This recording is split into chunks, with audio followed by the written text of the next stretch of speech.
Parshat Noach, the Torah tells us that Noach was given his name by his father.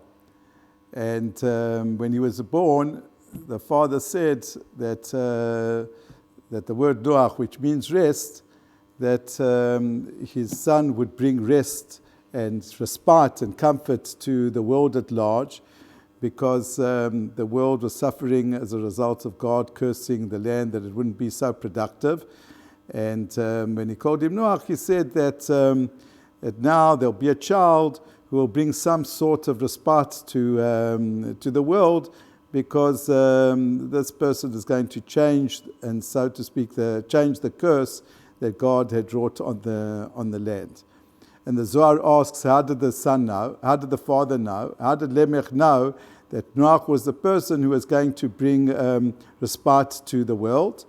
So the Zohar says because Hashem, there was a tradition that Hashem said to Adam HaRishon that after his sin, that the earth will be cursed. And he said, but the curse is not going to be forever. When there will be a child who is born, and he's born circumcised, so then that son, from that time onwards, the world will not be the land will not be so cursed. So Lamech, when he saw that Noach was born circumcised, so it says in the Zohar, so he knew now that the son would bring about some sort of improvement to the land and would bring some sort of comfort to humanity at large. And where's all this hinted in the Torah? Because the Torah uses the word, when describing Noach, it says that Noach ish tzaddik tamim haya bedorotav. The word tamim is, which means whole, is used in connection with a Brit Milah. And how do we know that? We know that because Avraham Avinu, Hashem, before he's commanded by Hashem to fulfill the mitzvah of Brit Milah, Hashem says to him that walk before me and be tamim, be whole. So that's how we know that the word tamim is connected to the word of Brit Milah. So now I wanted to pose a very simple question, straightforward question.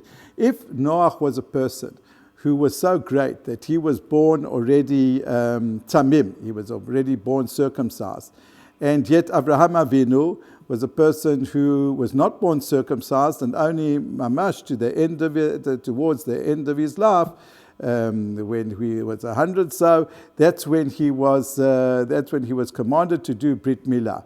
So it would mean that, or it would indicate lichora at face value, that Noach was the greater than Avraham Avinu. So how come Noach, he was the one who, he was the founder, leader of humanity. He did really great things.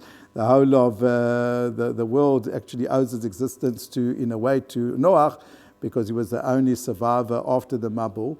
But on the other hand, the person, the father of the Jewish people, the father of Am Yisrael, who really leads the world at large to its tikkun, to its ultimate realization and fixing up the creation, is Avraham Avinu. So how come Noach was the one who was not chosen to be the forerunner, the forefather of Am Yisrael? He was the one who's circumcised, and Avraham Avinu is not circumcised. And I think that the answer is actually quite straightforward. You see, Noach, he did great things. He brought about, as we said, comfort, and he took away the depression that people had because the whole time they had to work the land. But he dealt with the symptoms. Whether Avraham Avinu, he dealt with the root cause. You see, the fact is that why was the land, why was it cursed? The curse came about because of the sin of Adam HaRishon. Hashem said to him, because of your sin, so the land won't be productive, and you'll have to work the land with the sweat of your brow, etc. So, correct, Noach did a great thing, but what was he dealing with? He was dealing with the symptoms. And what was Avraham Avinu doing? How was he fixing up, so to speak, the curse of the land? He went to the root. The root was that the land was cursed because of man's sin, because there was a problem of morality, not because there was a problem of lack of technology. And that's why Moshe Avraham Avinu was chosen to be the forerunner and our forefather and the one who was the founder of Am Yisrael.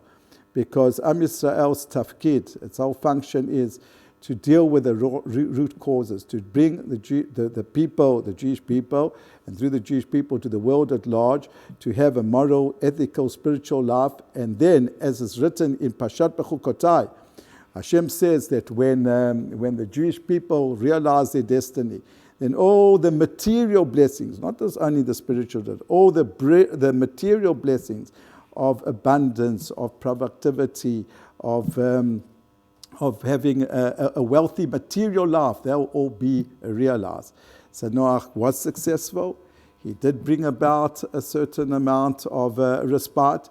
He was, as the Zohar says, he did produce technological advancement and machinery that made people's life easier. And technology is a great thing, but he didn't bring a clear moral message as much as Abraham did. And I'd like to end off with an observation that the Zohar makes.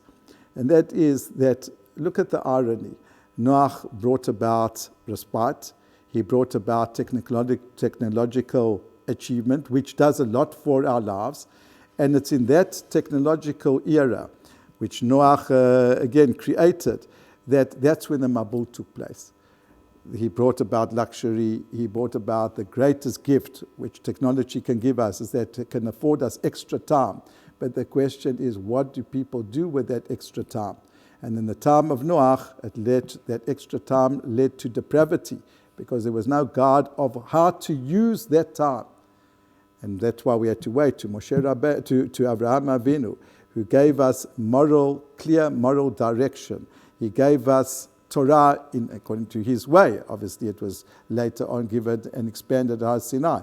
And that's why Abraham Avinu, he was the one, because he dealt with the cause and not with the symptom, that he was chosen to be the father of Am Yisrael.